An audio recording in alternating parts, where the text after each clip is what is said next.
Depuis le début du XXe siècle, les œuvres réalisées par des patients dans des hôpitaux psychiatriques attisent la curiosité.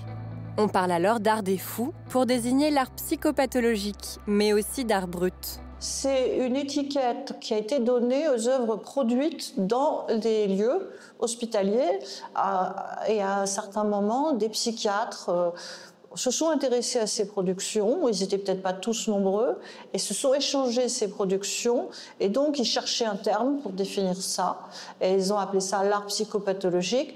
Au lieu de regarder ces œuvres avec l'œil de celui qui est ému par une production artistique ou esthétique, les psychiatres ont regardé à ce moment-là les œuvres en considérant qu'elles étaient le reflet d'une pathologie, d'où ce terme assez absurde d'art psychopathologique.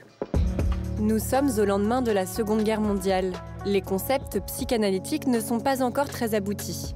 Un certain nombre de personnes ou de psychiatres ou de gens ont défini, ont décrit des caractéristiques censées être représentatives de certaines pathologies, comme le bourrage, comme la stéréotypie. Près de 70 ans plus tard, ce langage interprétatif semble obsolète. Il est fortement remis en cause. C'est très discutable parce qu'on pourrait aussi dire que beaucoup d'artistes qui ne sont pas des patients dans un hôpital ont produit des œuvres inspirées par leur souffrance, comme les actionnistes viennois ou des cas d'artistes reconnus en dehors des hôpitaux. L'artiste plasticien Jean Dubuffet s'oppose fermement au terme d'art psychopathologique. En contradiction, il théorise l'art brut. L'art brut, c'est l'art des personnes autodidactes, indemnes de toute culture, comme il disait. Et donc, pour Dubuffet, un artiste brut n'est peut-être même pas un artiste conscient de l'être et n'a pas volonté de faire œuvre.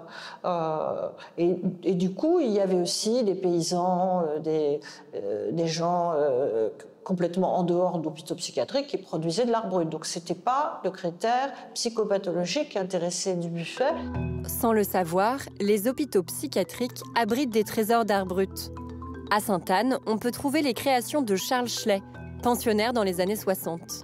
Il fait une œuvre très visionnaire, très étrange, qui a été cachée pendant longtemps. On l'a découvert dans des petits cahiers où il faisait ses œuvres au crayon. Il y en a quelques-unes un peu plus grandes.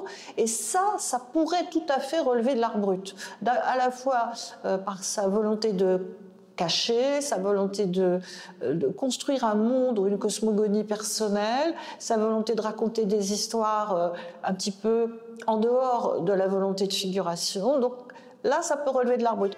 Les autres pensionnaires de Sainte-Anne restent majoritairement dans des thématiques plus traditionnelles. C'est-à-dire les portraits, les paysages. Ils ont une volonté finalement de faire œuvre en utilisant les canons artistiques et les thèmes artistiques et à la limite de reprendre un style qui est le style de leur temps.